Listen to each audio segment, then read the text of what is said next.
Bueno, pues llegamos a la cuarta de estas 5 solas de la Reforma Protestante que llevamos viendo en los últimos meses: sola Scriptura, sola fide, sola gratia, y hoy llegamos al solus Christus, y la semana que viene veremos el soli Deo gloria, solo a Dios. La gloria que de alguna manera engloba todas y cada una de estas maravillosas afirmaciones, rotundas afirmaciones que no son invención de hombres, sino que las podemos rastrear, como hemos estado viendo en estas semanas, en las propias Escrituras. Y hoy vamos a hablar, digo esto con reverencia, porque a veces tratamos estas cosas como si fuesen, y lo son, objetos de estudio, y como que nos sentimos a veces como en una mesa de disección, tratando de hablar de estas cosas tan grandes, tan profundas, tan inmensas. Pero me vais a permitir que especialmente hoy, y también la semana que viene, como en todos los sermones, pero especialmente hoy, trate de manifestar mayor reverencia. Me da mucho respeto, porque no quisiera presentar a Cristo, nuestro Señor y nuestro Salvador, como un simple objeto de estudio, como un esquema de doctrinas, como un método. Hermanos, estamos hablando de nuestro Dios y Salvador, de nuestro hermano, de aquel que murió en sustitución por nosotros. Entonces siempre nos quedaremos cortos en la reverencia que le debemos al Señor Jesucristo, inevitablemente.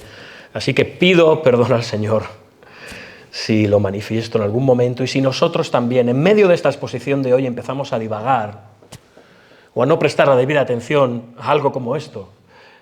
Y es un sermón así, porque nos está hablando de Cristo, la persona de Cristo. Así que de nuevo, que el Señor me dé la debida reverencia y el enfoque, pero también a todos nosotros, que le manifestemos el respeto que se merece, no distrayéndonos, no estando pendientes de otro tipo de cosas, y enfocándonos en esta preciosa enseñanza acerca de quién es y lo que ha logrado Cristo. Y en un solo sermón no se puede decir todo lo que querríamos decir acerca de Cristo, obviamente. Por lo tanto, hoy nos vamos a enfocar en el solus Christus, en el sentido que los reformadores querían darle a esta palabra, en la exclusividad de Cristo en la salvación de todos nosotros. Y empezaré hablando de Anselmo de Canterbury, conocido antes como Anselmo de Aosta, un italiano que con el tiempo llegó a ser arzobispo de Inglaterra en el año 1093. Y fue autor de uno de los escritos más importantes, un escrito teológico de los más importantes de la Iglesia medieval, titulado en latín Cur Deus Homo. Traducido del latín sería ¿por qué Dios se hizo hombre? Y es una buena pregunta. ¿Por qué Dios se hizo hombre? En su obra, Anselmo expone la razón de la encarnación del Señor Jesucristo. Y sostiene además Anselmo que la única forma en que podía ser viable la salvación es que Dios se hiciera hombre y expiara el pecado. La única. Y Anselmo en su obra sostiene muy acertadamente que el pecado consiste en lo siguiente, leo textualmente: no dar a Dios lo que le corresponde. Voy a repetir esto.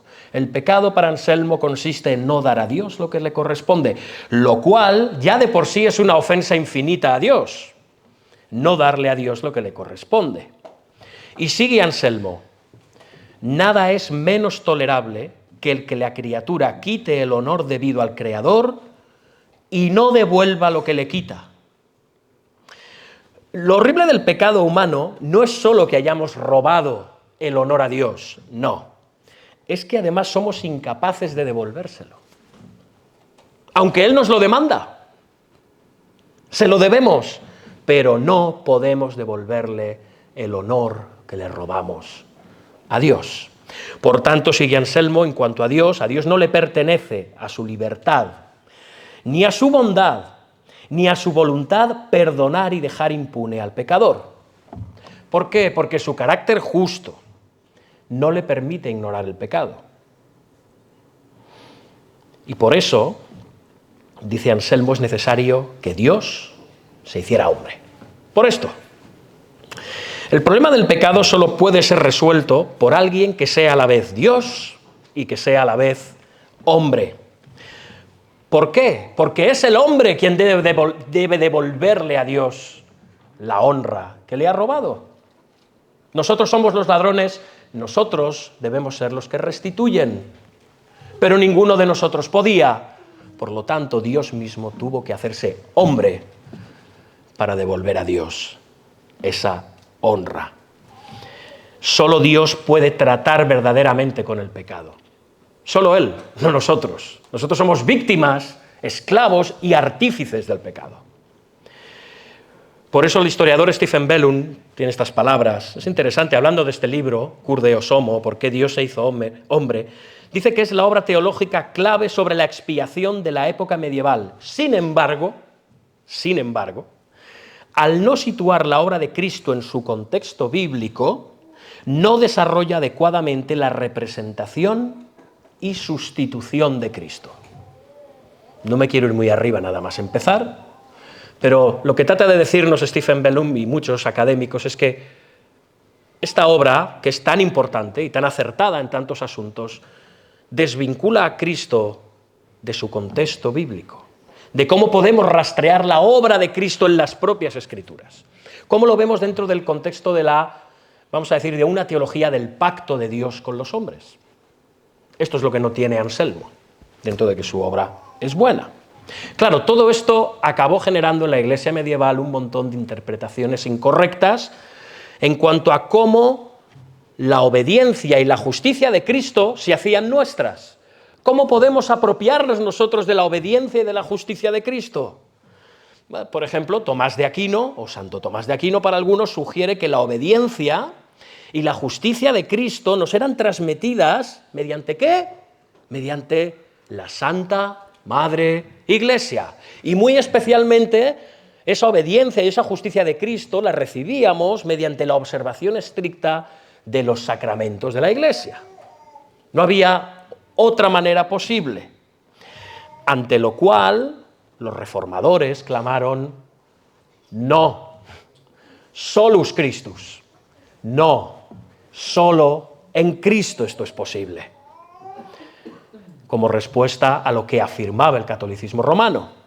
Y en el sermón de hoy vamos a ver de nuevo esta cuarta sola de la Reforma, solus Christus, cómo es importante, cómo es vital para cada uno de nosotros y para todo el mundo, la reconozca o no, esta doctrina. Y lo vamos a hacer a través, como hemos visto, del testimonio de los reformadores, de algunos historiadores de la Iglesia y teólogos, y por supuesto a través de las Escrituras, tanto en el Antiguo como en el Nuevo Testamento. Y después veremos unas aplicaciones para nuestra vida, como hemos estado haciendo en todos estos sermones. Ahora, para entrar un poco en harina. Hermanos, amigos, el catolicismo no negaba ni niega la necesidad de la muerte de Cristo. Pongamos las cosas en su debido contexto, seamos justos. Pero, como vimos en el anterior sermón, no sé si recordáis, la Iglesia argumenta, la Iglesia católica, que la Iglesia como institución tiene un papel mediador a la hora de recibir y apropiarnos de la obediencia y de la justicia de Cristo. La Santa Madre Iglesia es imprescindible. El catolicismo romano está relacionado con cada aspecto importante de la vida de las personas, de los fieles, a través de los sacramentos. Como dice el historiador de la Iglesia, David Ellison, es una cita interesante, en el siglo XVI, y bueno, podríamos añadir hoy en día, en el catolicismo romano, pero él dice en el siglo XVI, de niño te bautizabas, de joven te confirmabas, de adulto contraías matrimonio, al morir recibías la extrema unción. Además de estos sacramentos, el católico practicante del siglo XVI participaba regularmente en la confesión de los pecados y en la Eucaristía, es decir, en la Santa Misa. Roma afirmaba, y vuelvo a decir, afirma que los sacramentos transmiten la gracia de Dios a todos los que participan en ellos. Y desde una perspectiva teológica, en cierto sentido, esto es así, es verdad. Bien, solo que nosotros solo reconocemos los únicos sacramentos y ordenanzas que Dios presenta en las Escrituras o que el mismo Señor Jesucristo nos da: el bautismo, y la cena del Señor, o la Eucaristía. Podemos llamarle Eucaristía, no tengamos miedo. Esos son los únicos sacramentos. Para la Iglesia hay 7. Bien. Roma afirmaba y afirma esto, que los sacramentos transmitían la gracia de Dios y entonces dependías de la Iglesia para encontrar la salvación. Puede que Cristo hubiese ganado la salvación para su pueblo en la cruz, pero solo se podía recibir esa salvación a través de la Santa Madre Iglesia. Lutero, en cambio, se dio cuenta de que el catolicismo intentaba despojar a la cruz de su poder. Así que recalcó de manera explícita que Jesús asumió nuestro castigo en nuestro lugar, como había escrito Anselmo de Canterbury 500 años antes. Dice Lutero: puesto que todos hemos nacido en pecado y somos enemigos de Dios, no hemos ganado nada más que la ira eterna y el infierno, y no podemos hacer nada para evitar o salir de esa situación. Por tanto, otro hombre tuvo que ponerse en nuestro lugar, a saber, Jesucristo. Dios y hombre. Y tuvo que dar satisfacción y hacer el pago por el pecado mediante su sufrimiento y mediante su muerte. Esto es solus Christus. Nosotros, hermanos, amigos, en nuestro estado pecaminoso, no podemos salvarnos a nosotros mismos, por lo que otro, esto es, Jesús, y solamente Jesús, debe pagar el castigo del pecado en nuestro lugar. Sin su obra sustitutoria, no habría cristianismo. Más tarde, después de Lutero, Juan Calvino desarrolla esta enseñanza con estas palabras impactantes y poderosas. Es un pasaje, es un texto un poco largo, pero he preferido mantenerlo completo porque es precioso. Me gustaría que me acompañarais, prestarais atención a la lectura. Dice así Calvino: el mismo nombre de Jesús nos enseña que la salvación está en Él. Si buscamos algún otro don espiritual, lo hallaremos en su unción. Si queremos fortaleza, está en su dominio. Si pureza, en su concepción. Si mansedumbre, aparece en su nacimiento. Si buscamos redención, la tenemos en su pasión. Si absolución, en su condena. Si el perdón de la maldición, en la cruz. Satisfacción en el sacrificio, purificación en su sangre, reconciliación en su descenso a los infiernos, mortificación de la carne en su sepultura, novedad de vida en su resurrección. Si buscamos inmortalidad, en la que tenemos en él vida, en su resurrección, en él mismo. Si buscamos la herencia del reino de los cielos, está en su entrada en el cielo. Si buscamos protección, seguridad, abundancia de todo bien y la inefable riqueza de la vida eterna, la hallaremos en su reino. Si buscamos el reposo seguro y la dulce expectación, la hallaremos en el juicio que el Padre ha entregado en sus manos. En resumen, dado que en Él se hallan todos los tesoros de los bienes celestiales, bebamos hasta saciarnos de esta fuente y de ninguna otra. Qué hermosas palabras, ¿no? Con estas palabras, Juan Calvino está proclamando, sin lugar a dudas, el solus Christus, la exclusividad de Cristo. Hermanos, como decían los reformadores, aunque esta frase se le atribuye a Lutero, la teología cristiana debe ser una teología de la cruz. Porque solo en la obra sustitutoria de Jesús en la cruz, y a través de ella, podemos disfrutar de la plenitud de la salvación. Fuera de él no hay salvación, a diferencia del catolicismo romano, que enseña en que las bendiciones de la salvación ganada por Cristo la tenemos que adquirir por medio de los 7 sacramentos de la Iglesia y en especial el de la misa. Bueno, si somos católicos y somos laicos son solo 6 sacramentos porque el 7º está reservado solo para aquellos que toman el sacerdocio. ¿Bien? Es otro sacramento. Esto es interesante porque el catolicismo romano enseña que en la misa Cristo es sacrificado cada vez que se celebra la Eucaristía. Cada vez. Es un sacrificio no cruento, es decir, no hay literalmente una muerte humana, no hay derramamiento de sangre, pero al convertirse el pan y el vino por medio de lo que se llama la transustanciación en literalmente el cuerpo y la sangre de Cristo, está habiendo literalmente un sacrificio. Y esto es lo que entiende la Iglesia Católica. Cada vez que se celebra una misa, el Señor Jesucristo es vuelto a sacrificar en el altar. Y entonces renovamos nuestra salvación cada vez que tomamos el pan y el vino, previa confesión de nuestros pecados ante el sacerdote. A muchos nos suena esto, ¿no? Hemos estado ahí. Bueno, Calvino y los demás reformadores de su tiempo se manifestaron contra esto.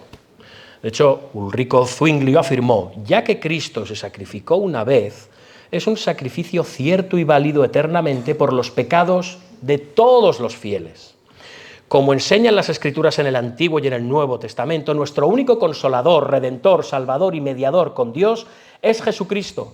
Solo en quien y a través de quien podemos obtener gracia, ayuda, salvación, y en ningún otro ser en el cielo o en la tierra. De nuevo, los reformadores afirmaron el solo en Cristo. Ahora, de nuevo, seamos justos con el catolicismo romano.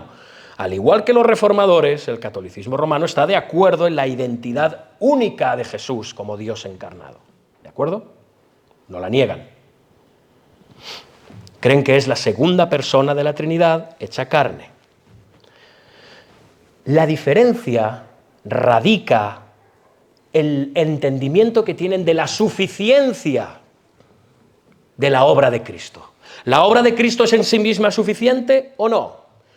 Bueno, Edwin Ewart, que es un teólogo reputado, dice: aunque aparentemente confesaba la perfección del sacrificio de Cristo, Roma, esto es el catolicismo romano, seguía manteniendo las diversas satisfacciones que debían hacer los creyentes, como por ejemplo la penitencia o la misa.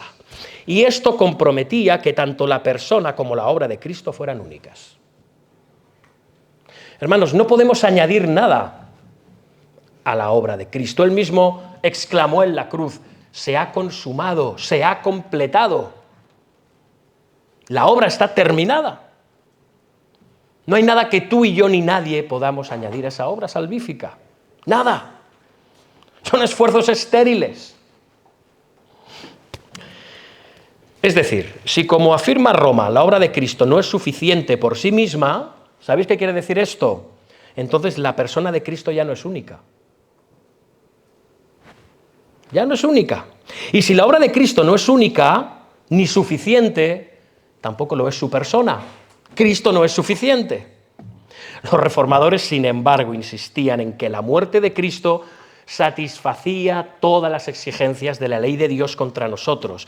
Pero al apropiarnos de ella mediante la fe, los creyentes recibían una nueva posición ante Dios. Esto es lo que llamamos el ser justificados. ¿Sí? Por tanto, el sacrificio de Jesucristo en la cruz fue un acto propiciatorio que satisfizo la justicia de Dios y aplacó su ira para siempre. Para siempre. Cristo ha pagado por nuestros pecados pasados, presentes y futuros en el caso de aquellos que hemos creído en Él como nuestro Señor y Salvador y nos hemos arrepentido de nuestros pecados. Así que esto es solus Christus, la satisfacción, es decir, pasar de la ira de Dios a la justicia de Dios, tanto en la persona como en la obra de Jesucristo. No basta con creer en que Él existió y que dijo que Él era quien dijo ser, sino que tenemos que creer en la validez y en la suficiencia de su obra salvadora a favor de nosotros. Eso es solus Christus. No hay lugar para la cooperación humana. No hay otros medios para apropiarse de las bendiciones de la salvación. No los hay. Ahora bien, llegados a este punto, permitidme, ¿qué nos dice la Biblia en cuanto a esto? Estaría bien saberlo, ¿no? Claro que sí, es lo que vamos a hacer ahora. Es interesante porque los reformadores se dieron cuenta de algo, que en el centro de todas las Escrituras tanto en el Antiguo como en el Nuevo Testamento, pero especialmente en el Antiguo, este está salpicado de promesas, de profecías y de alusiones directas o indirectas a aquel Dios hecho carne que tenía que venir al mundo, Jesucristo. Y vamos a ver esto brevemente en 4 pasajes del Antiguo Testamento para comprobar cómo estos proclaman y profetizan la esperanza del solus Christus, de solo en Cristo. Y comenzamos con el primer destello del Evangelio. Vamos a Génesis, capítulo 3. Génesis 3. Génesis es el primer libro de la Biblia. El libro más leído de la Biblia, posiblemente. Y los primeros capítulos de Génesis nos informan acerca de que Dios creó todo lo que vemos y lo que no vemos, ¿de acuerdo? Y que todo lo creado fue era muy bueno, dice Génesis 1:31, bueno en gran manera. Y el clímax de la creación se produce en la creación del ser humano, el hombre y la mujer. Pero Adán y Eva, inducidos por Satanás, desobedecen a Dios y como resultado caen en el pecado y entonces se anuncia el juicio. Pero también se anuncia la salvación. Génesis 3:15 dice Dios: y pondré enemistad entre ti y la mujer. Aquí está hablando a la serpiente Dios. Pondré enemistad entre ti y la mujer, y entre tu simiente y la simiente suya. Esta te herirá en la cabeza y tú le herirás en el calcañar. Esto es, en el talón. ¿Sí? De hecho, luego, en Génesis 3, del 14 al 16, se está anunciando juicio. Primero hay juicio hacia la serpiente, hacia Satanás. Luego sobre la mujer, sobre Eva. Y para finalizar, sobre el hombre, sobre Adán. Y en el versículo 15 se anuncia explícitamente la derrota final de Satanás, cuya cabeza aplastará la simiente, es decir, un descendiente de la mujer. A Adán, el responsable de la culpa de toda la humanidad, lo primero que se le anuncia es la promesa de la victoria sobre el mal y el pecado. ¿Os dais cuenta? En Génesis 3:15, además, hay 2 afirmaciones que son paradójicas. Primero, la simiente o este descendiente de la mujer se presenta como algo futuro, algo que tiene que venir. Pero segundo, se hace alusión que la descendencia será de la mujer. ¿Os habéis dado cuenta? No menciona a Adán, lo cual posiblemente es una alusión velada al futuro nacimiento virginal de este descendiente prometido. Además, este pasaje no está respondiendo a la pregunta ¿quién es esta simiente? ¿De quién estamos hablando? De hecho, más bien plantea la pregunta ¿quién es esta simiente prometida que nos libertará del pecado, de la muerte, de Satanás, de la maldición? ¿Quién? ¿Quién? Queda en el aire, ¿os dais cuenta? Hay una pregunta no escrita, pero está implícita. ¿Quién es? ¿De qué estamos aquí hablando? Y esto nos lleva al segundo pasaje del Nuevo Testamento, el cual de alguna manera es casi como una aplicación del primero. Si vamos a Génesis 12, ahí iniciamos una nueva sección del libro de Génesis. Como sabéis, los primeros 11 capítulos de Génesis nos hablan del principio de la creación y luego los capítulos que van del 12 al 50 nos hablan del principio de la creación del pueblo especial de Dios. ¿Bien? Y si vamos al capítulo 12, versículos del 1 al 3, ahí Dios dice a Abraham, un caldeo, descendiente de Sem: vete de tu tierra y de tu parentela y de la casa de tu padre a la tierra que te mostraré, y haré de ti una nación grande y te bendeciré, y engrandeceré tu nombre, y serás bendición. Bendeciré a los que te bendijeren, y a los que te maldijeren maldeciré, y serán benditas en ti todas las familias de la tierra. Hermanos, amigos, estas son unas palabras con un significado vital en la historia de la redención. Es esta transición de Génesis, que va de la creación del mundo por Dios a la creación del nuevo pueblo de Dios, que se nos dice que la promesa de bendición divina a todas las familias de la tierra será por medio de un descendiente de Abraham, en aquel tiempo llamado Abraham. Y esto nos lleva a avanzar en la Biblia hasta nuestro siguiente pasaje bíblico, en 2 de Samuel capítulo 7. Después de Jueces viene Ruth, 1 de Samuel y 2 de Samuel. Capítulo 7. Y aquí se recogen las palabras del profeta Natán sobre el rey David. Por cierto, el rey David, descendiente de Abraham, por medio de su bisnieto Judá, y más concretamente sobre los herederos de David. Hermanos, sabemos que David en muchísimos sentidos era un hombre, dice las Escrituras, recordáis, conforme al corazón de Dios. Sin embargo, pronto se nos va a dejar claro que él no era el descendiente salvador de Israel, que el pueblo esperaba. No era aquel que aplastaría la cabeza de la serpiente. El profeta Natán nos dice que David moriría y que su hijo Salomón reinaría en su lugar.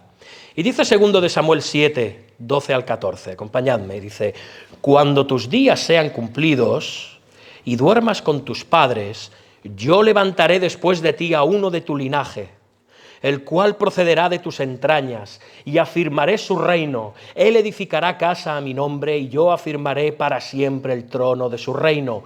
Yo le seré a él padre, y él me será a mí hijo. Así que el reinado de Salomón sería afirmado, pero al mismo tiempo Salomón sería aquel que construiría la casa de Dios, y además Dios Padre le llamaría hijo. Pero también sabemos que Salomón no fue aquel descendiente, aquella simiente prometida que aplastaría la cabeza de la serpiente. Muy pronto se nos hace evidente en las Escrituras que esto es así. Y tras estas promesas iniciales respecto a la llegada de un descendiente de Eva, de la familia de Abraham, de la casa real de David, la Biblia nos revela algo asombroso. Este descendiente prometido no está lejos de su pueblo. Forma parte del pueblo, pero es que además sufrirá y morirá por el pueblo. Será, por así decirlo, herido en el talón, en el calcañar, por causa de su lucha con la descendencia de la serpiente. Y esto lo vemos en el hermoso poema profético de Isaías 53, escrito 700 años antes de Cristo. Es el que ha leído nuestro hermano Adrián en la lectura congregacional, hemos podido leer todos juntos. Y este es un pasaje impactante llamado tradicionalmente, históricamente, el canto del siervo sufriente, el cual comienza realmente en el capítulo 52, versículo 13. Y desde el principio se nos dice que este siervo sufriente, podemos ir a Isaías, así estaremos en el propio texto y lo podemos ver con nuestros ojos. Está bien que usemos la Biblia, en sermones así. Bien, es muy interesante, porque fijaos, a este siervo sufriente, ya en el mismo capítulo 52, versículo 13, se le aplican 3 adjetivos que, hermanos, en las Escrituras, estos adjetivos, en su idioma original, se aplican exclusivamente a Dios.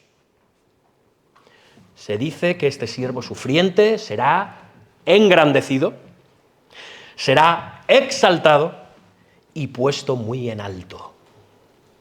Lo cual nos enseña que este siervo sufriente parece ser algo más que un simple ser humano. Y con esto podemos añadir la clara impresión de sustitución. Fijaos, se ve claramente, capítulo 53, versículos 4 y 5, ciertamente llevó él nuestras enfermedades y sufrió nuestros dolores. Y nosotros le tuvimos por azotado, por herido de Dios y abatido. Mas él herido fue por nuestras rebeliones, molido por nuestros pecados. El castigo de nuestra paz fue sobre él y por su llaga fuimos nosotros curados. Hermanos, este siervo no sufre sin más. No es un sufrimiento arbitrario, no es ni siquiera un sufrimiento inocente tan solo. No, este siervo sufre por el pecado de otros, intencionalmente. Ese es su propósito. Ese es el motivo de su venida. Así que estos 4 pasajes que hemos visto en el Antiguo Testamento, junto con otros muchos que no podemos ahora tratar, evidentemente, están prediciendo la llegada de un descendiente de Eva que aplastará la cabeza del mal, traerá bendición sobre las naciones, gobernará y reinará para siempre, levantará un templo, será hijo de Dios y sufrirá en lugar de otros. Y creo que todos aquellos que conocemos un poco las Escrituras, sospechosamente todo esto nos suena a alguien, ¿verdad? Al Señor Jesucristo. Así es. Y si el Antiguo Testamento nos presenta esto, el Solus Christus, profetizado, el Nuevo nos lo presenta proclamado. ¿Sí? Lo proclama. Y desde su mismo principio, ya vemos en el mismo Evangelio de Mateo, se nos presenta a Jesucristo como la simiente prometida de la mujer, la descendencia de Abraham, el rey davídico y en última instancia el siervo sufriente sustitutorio por nuestros pecados. Si vamos a Mateo, fijaos, capítulo 1, no hay que irse muy lejos, Mateo 1, versículo 1, dice: el libro de la genealogía de Jesucristo, hijo de David, hijo de Abraham. Y luego el versículo 21, en el capítulo 1 de Mateo, dice: y María dará a luz un hijo y llamarás su nombre Jesús, porque él salvará a su pueblo de sus pecados. Y más tarde en el mismo Evangelio de Mateo, el primer libro del Nuevo Testamento, en el capítulo 20, versículo 28, se dice que el Hijo del Hombre no vino para ser servido, sino para servir. Él es ese siervo profetizado en Isaías, y para dar su vida en rescate por muchos. Él es el sustituto. Desde el principio el Nuevo Testamento no tiene ambages en declarar esto rotundamente, poderosamente. Y después el resto del Nuevo Testamento declara que la salvación no se encuentra en nadie más que en Jesús, es solo en Cristo, es solus Christus. Vamos a verlo por 3 ejemplos al menos. Tras el mismo Jesús, el apóstol Pedro es quien empieza a proclamar esto con valentía. Vamos a Hechos capítulo 4. Hechos 4. Bien. Estamos en Hechos 4. Y él dice estas palabras en 4:12. Y en ningún otro hay salvación, porque no hay otro nombre bajo el cielo dado a los hombres en que podamos ser salvos. Ahora, para ver el solus Christus aquí, aparentemente es obvio, pero es importante que tengamos en cuenta el contexto. Nos va a ayudar a enfocarnos todavía más. Como vemos en el capítulo 3 de Hechos, estas palabras de Pedro son pronunciadas tras curar a un mendigo, ¿recordáis? ¿En el nombre de quién? De Jesús. Y ante el asombro de los presentes, Pedro aprovecha la oportunidad para predicar a Cristo y llamar al pueblo al arrepentimiento y a la fe. Evidentemente, esto llama la atención de las autoridades religiosas, que habían sido unas de los responsables de la crucifixión del Señor, y arrestan a Pedro y a Juan y les piden explicaciones. Y es aquí donde Pedro hace esta valiente afirmación. En el versículo 12 del capítulo 4, lo volvemos a leer: en ningún otro hay salvación, porque no hay otro nombre bajo el cielo dado a los hombres en quien podamos ser salvos. Y aquí hay 2 negativas, ¿os habéis dado cuenta? Hay 2 negativas rotundas, muy enfáticas: en ningún otro hay salvación, y otra negativa: y no hay otro nombre. ¿Veis? No hay otro, en ningún otro hay salvación, no hay otro nombre. Estas 2 afirmaciones proclaman rotundamente lo absolutamente único que es Jesús, en su vida, en su muerte y en su resurrección, y lo absolutamente único que es Cristo en la salvación que solo Él puede dar. Es el único Salvador, porque nadie es como Él. Como hemos cantado, no hay nadie como Cristo, no hay nadie igual a Él. Solus Christus, solo en Cristo. Pedro proclama que la salvación se encuentra solo en Cristo. Y seguimos con la predicación y enseñanza de los apóstoles en el Nuevo Testamento en cuanto a la exclusividad de Cristo. Y en este caso vamos a parar, cómo no, con el apóstol Pablo. Y al principio de su carta a los Gálatas, vamos a Gálatas, Romanos, primera, segunda a los Corintios, y luego viene Gálatas. Al mismo principio de la carta, capítulo 1, Pablo está intentando asegurarse de que sus lectores no se dejen desviar por falsos maestros, especialmente por judaizantes, que estaban queriendo añadir obras como un medio de salvarse. Y algunos lo habían hecho, algunos habían caído en esto. Y Pablo se asombraba, incluso llega a llamarles en el capítulo 3, versículo 1, insensatos, una palabra muy fuerte en el original. Y por eso quiere que los Gálatas se convenzan de que no hay otro evangelio, es decir, de que no hay otra buena noticia de salvación. Pablo les recuerda que solo hay un evangelio y el contenido está precisamente al principio de la carta. ¿Queremos saber cuál era el evangelio? Lo tenemos al principio de la carta, capítulo 1, versículos 3 al 5. Nuestro Señor Jesucristo, el cual se dio a sí mismo por nuestros pecados para librarnos del presente siglo malo, conforme a la voluntad de nuestro Dios y Padre, a quien sea la gloria por los siglos de los siglos. Y declara de hecho anatema, es decir, maldito, a aquel que predique algo diferente de esto. Para Pablo no hay otro evangelio. Nunca ha habido otro evangelio, ni habrá nunca otro evangelio. Ya está. Y de hecho está llamando a las iglesias a invocar la ira y la condenación de Dios sobre aquellos que conscientemente, voluntariamente, manipulan y corrompen y deforman el evangelio, desposeyendo a Cristo de su valor único como Salvador y trasladando eso a las instituciones o a las obras. La salvación es en, por y a través de Cristo solamente, nada más. Y esto nos lleva a nuestro tercer ejemplo. En el Nuevo Testamento llama nuestra atención muy a menudo sobre el sacerdocio de Jesús. También habla sobre el sacerdocio espiritual de los creyentes, de todos nosotros. Pero la carta a los Hebreos, en los capítulos 4 y 7, trata este tema de manera extensa. Así que vamos a la carta a los Hebreos,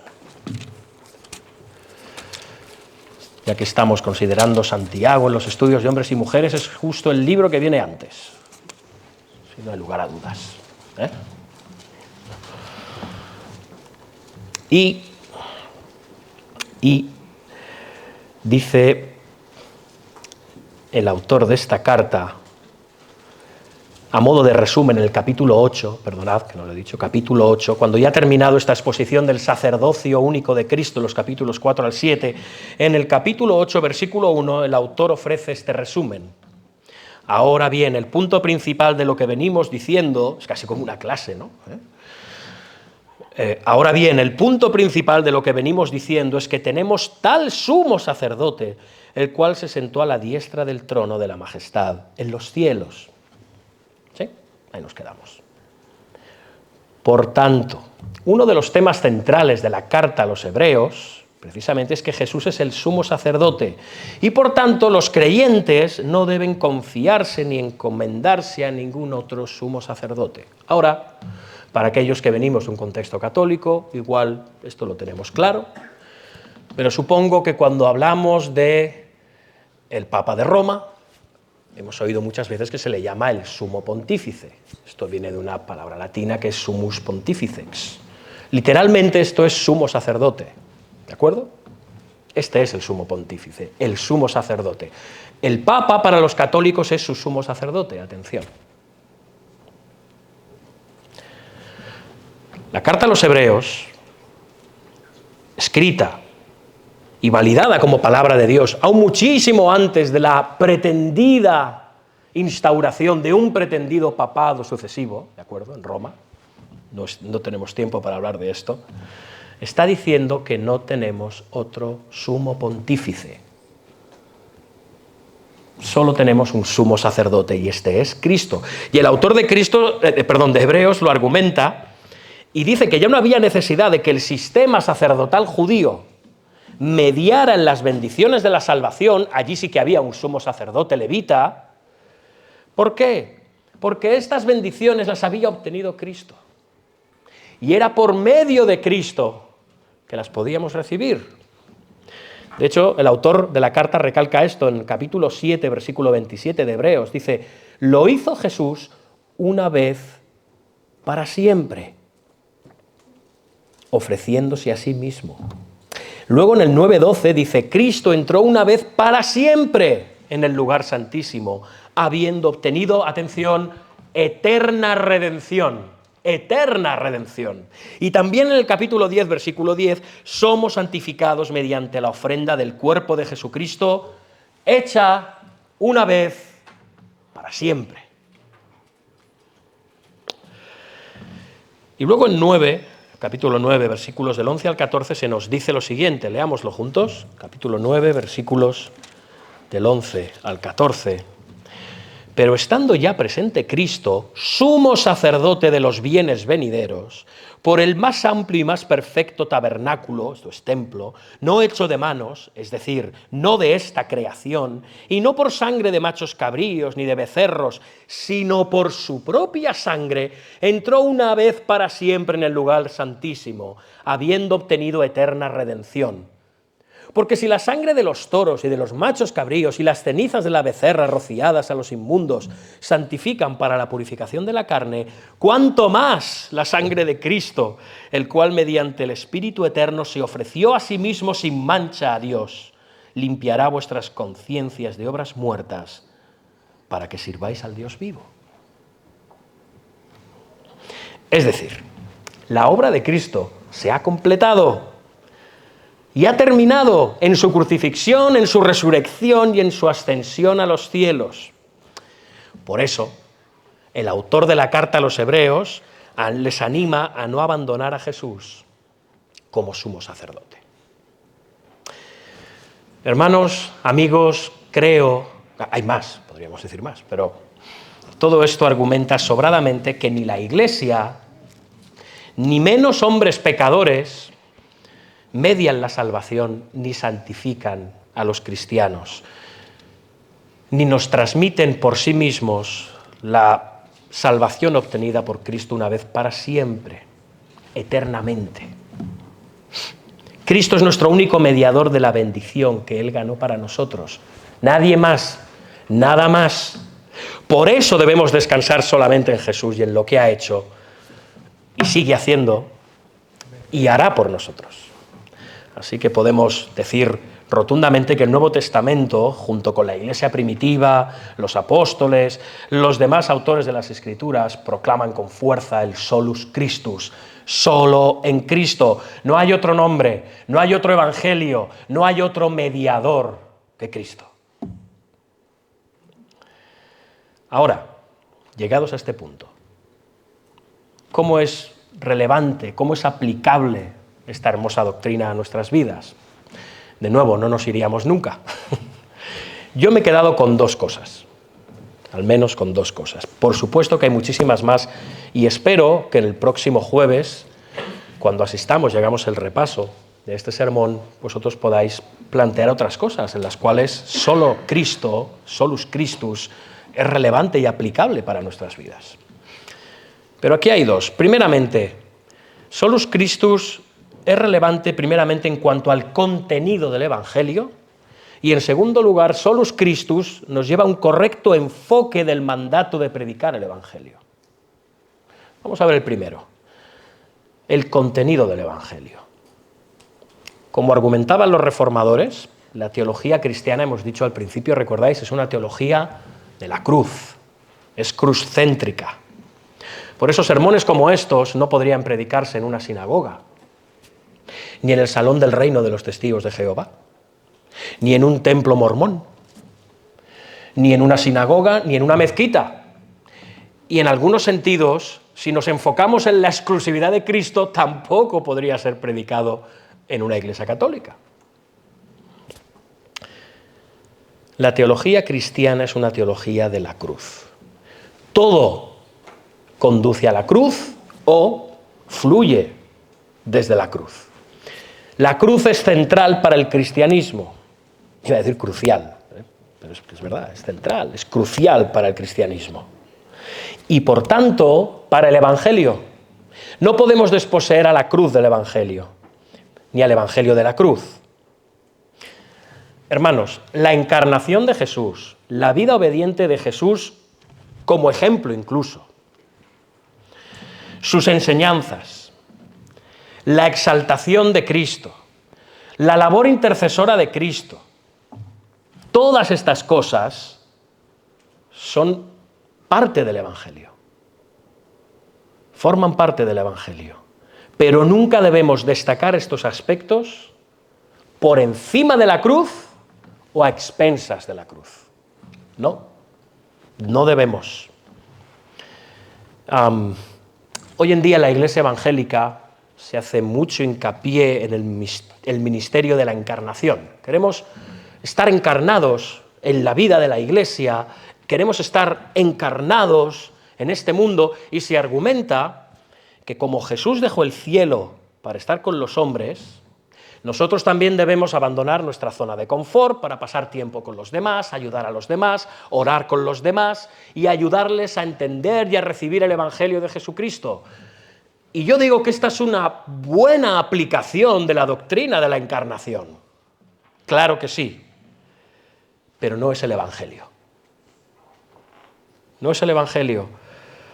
A imitación de Cristo, y por mandato de Cristo, la Gran Comisión, recordamos, debemos mostrar un espíritu misionero, debemos mostrar un espíritu evangelizador, pero nunca olvidemos cuál es el verdadero mensaje del Evangelio. Hermanos, hay mucha evangelización y hay mucha misión que no tiene nada de evangélica, porque la cruz no es el centro del mensaje ni el enfoque, son otras cosas. Por tanto, nuestros ojos deben estar puestos siempre en la cruz. Todos nuestros esfuerzos evangelísticos y misioneros deben de conducir a la cruz. El contenido central de cualquier mensaje cristiano y evangelizador es la cruz. Debe de ser la cruz de Cristo. La cruz y la resurrección. Con esto en mente, podemos entonces llevar ahora sí el Evangelio a quien sea, hasta los confines de la tierra, a personas que nunca han oído hablar de Cristo o que lo han oído pero de forma distorsionada. ¿Para qué? Para que sean salvas por el poder de la cruz y por la salvación que solo está en la cruz, porque solo en Cristo hay salvación y en su obra y en su persona, solo en Cristo. En segundo lugar, Solus Christus también nos lleva a un correcto enfoque del mandato de predicar el Evangelio. Esta tarea que el mismo Cristo nos ha encomendado, como sabemos, en Mateo 28, debería o debe o tiene que ser impulsada por este lema de la Reforma. Como sostiene John MacArthur, él lo explica muy bien, así que voy a leerlo. La Navidad por sí misma no es el Evangelio. La vida de Cristo no es el Evangelio. Ni siquiera la resurrección es el Evangelio. La buena nueva no es solo que Dios se haya hecho hombre, ni que Dios haya hablado en Cristo para revelarnos un modo de vida adecuado para nosotros, ni siquiera que la muerte, nuestro mayor enemigo, haya sido vencida. El Evangelio, la buena noticia, es que el problema del pecado ha sido resuelto, que Jesús ha sufrido el castigo de ese pecado por nosotros como representante nuestro en la cruz, y que todos los que creen en Él pueden esperar con confianza ir algún día al cielo. Este es el Evangelio, con la cruz en el centro. No otra cosa. No el amar al prójimo, no el hacer buenas obras, consolar a los dolientes, ayudar a los necesitados. Sí, hermanos, los cristianos hacemos estas cosas. Debemos hacer estas cosas, pero lo que nos impulsa a hacer estas cosas es la cruz y la obra conseguida por Cristo en la cruz. Y no atraemos la atención ni a la Iglesia, ni a personas, ni a instituciones, ni a ministerios, ni siquiera a las buenas cosas que podamos hacer y que estamos llamados a hacer. El centro del Evangelio es la cruz de Cristo, su muerte a favor de nosotros como pecadores. Solus Christus. Si de hecho aceptamos el clamor bíblico, porque es un clamor, y también el de la reforma del Solus Christus, entenderemos que las Escrituras nos enseñan que la salvación es solo a través de Cristo y por lo tanto obedeceremos el mandato de llevar el Evangelio a todas las naciones mediante la evangelización personal y mediante las misiones, de acuerdo. Pero hermanos, tengamos claro esto es importante que nos lo grabemos en la cabeza. Si no hay otro camino para que la gente se salve del pecado, ¿estamos de acuerdo? Si no hay otro camino para que la gente se salve del pecado, si no hay otro camino para obtener la vida eterna, si no hay otro camino para escapar de la justa ira de Dios en el juicio final, entonces la única opción que nos queda es predicar solo a Cristo. Ya está. Los verdaderos cristianos siempre se han sentido y nos sentimos apremiados por el hecho de que la gente que no oye el Evangelio no va a salvarse. No. Y si no se salvan, pasarán la eternidad en el infierno. Así que la verdad bíblica que expresa este lema de la Reforma, solo en Cristo, nos impele a ir por todo el mundo y nos impele a ir por todo el mundo proclamando que no hay salvación en ningún otro sino en el nombre de Jesucristo. En definitiva, el Solus Christus, para concluir, hermanos, es imprescindible para la iglesia local. Y aquí en la IBE, en nuestra iglesia local, debemos asegurarnos de que Cristo sea el centro de todo. Siempre se ha presentado a Cristo como esa persona, permitidme utilizar una palabra de hoy en día, es inclusivo, Jesús es inclusivo, ¿no? El cristianismo es inclusivo. Cristo fue inclusivo, pero no fue permisivo. De hecho, no hay persona ni mensaje más exclusivista, que no elitista, sino exclusivo, que el mensaje del Evangelio y la persona de Cristo. Solo en Cristo hay salvación. Yo soy el camino, la verdad y la vida. Nadie viene al Padre si no es por mí. No es ese hippie cariñoso que abraza a todos sin importar lo que hagan, porque al final yo os voy a perdonar a todos, porque soy muy bueno. Ese es un Cristo. Es un tipo de Cristo, con minúscula. Pero no es Cristo, el Señor, el Salvador, el único camino para ser salvos, el único camino para ir al Padre, el único camino para tener vida eterna, y paz, y gozo, y felicidad, y salvación, y gloria. Solo Él, mediante Él.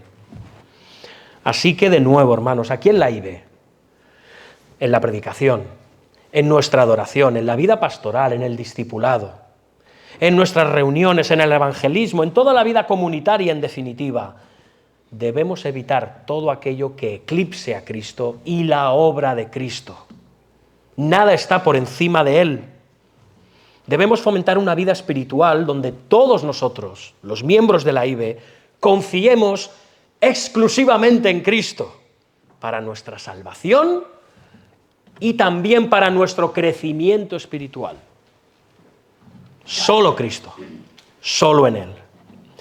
Así que, para concluir, prefiero hacerlo con las palabras de uno de los más grandes teólogos del siglo XX, James Montgomery Boyce. Él dice: proclamar solo a Cristo significa proclamarlo como el único y suficiente profeta, sacerdote y rey del cristiano. No necesitamos otros profetas que revelen la palabra o la voluntad de Dios. No necesitamos otros sacerdotes que medien la salvación y la bendición de Dios. No necesitamos otros reyes que gobiernen el pensamiento y la vida de los creyentes. En el Evangelio, Jesús lo es todo para nosotros. Amén. Así es. Así que, hermanos, amigos, proclamemos junto con los apóstoles, con todas las Escrituras, con todos los santos de la Iglesia a lo largo de todos los siglos, solus Christus, y podamos decir bien fuerte que en ningún otro hay salvación, porque no hay otro nombre bajo el cielo dado a los hombres en que podamos ser salvos. Amén. Amén. Oremos, hermanos. Padre Dios nuestro, nos sobrecoge meditar en estas verdades porque nosotros sabemos que no siempre vemos esa soledad, esa unicidad de la obra de Cristo, la exclusividad de esa obra, Señor. Buscamos muchos Cristos con minúscula, muchos redentores y muchos salvadores donde no podemos encontrar ni salvación, ni redención, ni satisfacción, Señor. Ayúdanos a llevar este mensaje de salvación solo en Cristo, que pueda liberarnos de las garras de la idolatría de nuestro corazón o de la idolatría de muchas personas a imágenes, a personas, a instituciones. Señor, nosotros somos idólatras de una sola imagen, la imagen del Dios invisible, el Señor Jesucristo, que se encarnó y vino a morir y a vivir y a resucitar y a ser exaltado por nuestros pecados. Esa es nuestra imagen, ese es nuestro centro, esa es nuestra visión, ese es nuestro único motivo de adoración y ante el cual nos postramos, Señor. Ayúdanos a entender esto a nosotros que estamos en Cristo y a los que han de venir a formar parte del cuerpo de Cristo, la Iglesia. Solo por medio de Él, solo por la fe en Él, solo por tu gracia, oh Dios, solo mediante el mensaje que está en la sola Escritura. Señor, obra, oh Señor Jesucristo, obra en nuestras vidas, haznos entender y vivir que solo tú eres el Señor, que solo tú eres el Mesías, que solo tú eres nuestro Salvador. En tu nombre te lo pedimos. Amén.